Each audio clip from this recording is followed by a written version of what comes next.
Welcome back to GearWire.com. I am once again Bill Holland, and this is the DBX 166XL, a compressor expander gate with limiting that is used on vocals, guitars, drums, anything you can pass the signal through, you can throw one of these on. Now, you may have seen this in professional studios. Why would you want this in a home studio?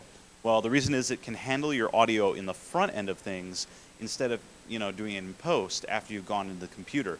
Now, of course, you could also do this as an insert to your sound card or interface and play back the files that way and re-record them. But I like to do things at the front end. The reason why is, for example, right now I'm talking, but you don't hear me peaking. A lot of times when you go straight into a DAW preamp, there's no built-in limiter or compressing, or if there is a built-in limiter, it's not necessarily that good of a limiter. So if I have my own hardware solution, it allows me to have my voice be nice and even and handle any peaking issues right off the bat going into the computer. So you know they're going to be good going in. You know you'll have a nice even recording going into your computer. So let's move over to the close-up and see what this thing can do. Now right off the bat, you'll hear that I have gate on my voice. My expander gate control is right here. You see I have a threshold setting. What this allows me to do is set the level at which my noise rolls off. Let me set the release to really, really fast. So you can hear when I'm talking to where my vocals are right there. You'll hear that it cuts in and out whenever I get quiet. To curb that, I just take the release control up to slow. And now there's a slow release. You'll hear the noise kind of fade out. Now, if I want that to change, I can lower the threshold to exactly where I want it to roll off the noise. And I can set this longer if I want to have a longer trail. And even lower. If I listen for the noise, I can set it exactly to where I want it.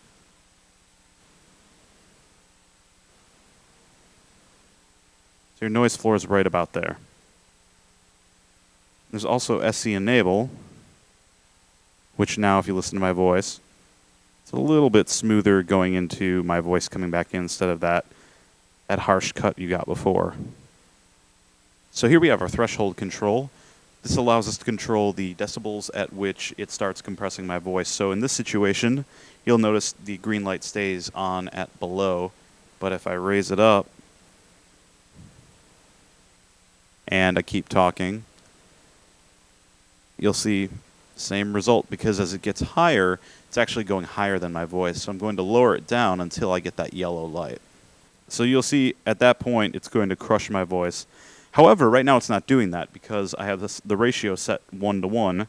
What that means is per every 1 decibel you increase in volume, it's actually taking only 1 to increase it. But if I take it up to, say, 2:1, what this means is that for every 1 decibel my volume increases, I have to actually have a real increase of 2 decibels. So if I increase 4 decibels, for example, my volume's only going to go up by 2 decibels.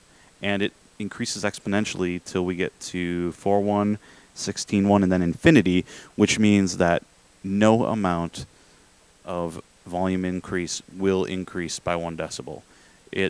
You can't. And it's what's called a brick wall limiter when you have this set all the way here. It's basically crushing your signal, making everything even. Notice how there's absolutely no variation in the level of my voice. It's all very loud, and it's all at the same level.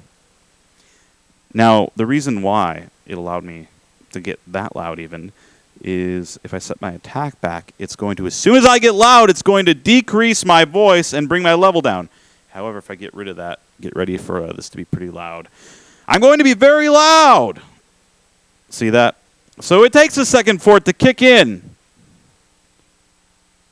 But if I put it here, it's an immediate response. And you'll see the lights in the gain reduction meter here. So if I make it reduce my gain, it's going to take a second to respond. But if I set it to fast, it's going to respond right away. Release is how long it takes to let up on the compression. So let's say you have a bass kick and a snare, and you have this set to a slow release. If you set the release too long, it's going to be at the level it was when it compressed the kick drum, which let's say the kick's really loud. You've got a 909 kick, and you want your snare to be nice and loud. If the release is too long, it's still going to be keeping the volume way down there. And what will happen is you'll lose your snare and your hi-hats. So you want to keep the release back a little bit. However, if it's a fast release, it will pop back right away to the normal level, which means that your hi-hats are going to come up, really big in the forefront. And then when the snare comes, it's going to crush it back down again. That can be really useful, too, if you want your hi-hats to be really loud. But if you want to kind of have your snare and your kick be the main parts of your mix, you might want to take the release up a little bit. Now, the output gain is just the basic level of output from my signal going in. Here you notice we also have a peak limiter. This just lets us set at what point it limits your peak. It doesn't let you get above a certain point and cause distortion to occur. Here it's not that obvious, though, because I don't have a really good preamp on the other side of this. If I did, you would see that this would actually block any peaking from happening. But as you notice, I'm not really in the red right now, so that's part of why that's occurring. Now, something else I can do is I can actually stereo couple these, so I can have signals on both sides. Like this will join that side, and this will be the left, and that'll be the right, and the controls will be universal. However, right now I'm just doing 2 mono signals, so I'm going to keep that off. Now let's take a look at the back side. I have both channel 1 and channel 2 here, although you'll notice channel 1 and channel 2 are identical in their outputs and connections. So I'm only going to focus on the 1. You'll notice I have a microphone plugged in here. Normally I'll have a preamp going before the compressor, but in this case I didn't have one to set up. I have a 1/4 inch unbalanced input for either guitars or any line sources you might have, like a keyboard. A -10 pad, just to pad the signal coming in. A balanced and unbalanced output. We also have the sidechain insert, which allows you to create a sidechain effect or send this as a sidechain as well. The way this works is you use what's called an insert cable, and you plug it into here, and the other end splits into 2 1/4 inch connections, one labeled tip and one labeled ring. Tip is the input, so you can hook that up to your send, and then ring is your output, so you can send that to the return, and that'll create a side chaining loop. You'll hear this a lot, actually, when DJs talk on the radio. The music will go down. That's not all manual fade. A lot of times, especially in football games, you'll notice this, the volume just automatically goes down. It's because they have a compressor routed in as a side chain. Well, that was the 166XL compressor limiter gate from DBX. My name is Bill Holland, and you are watching GearWire.com.